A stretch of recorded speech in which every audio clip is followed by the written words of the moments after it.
Hello, in this video we're gonna check if POCO F4 has a dual SIM slot.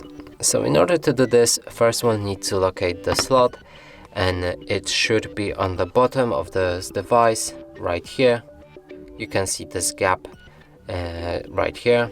So let's take the needle, which should be provided inside the box.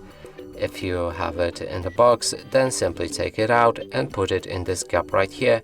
And don't mistake it for this one, as this is the microphone.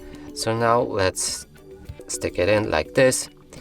You should use a bit of a force, but just make sure that it opens like this. We can take it out.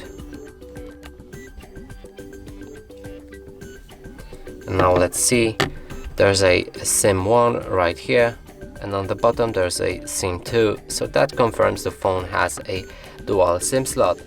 And that's it for this video. Hope you like it. Please consider subscribing to our channel, leave a like and a comment below.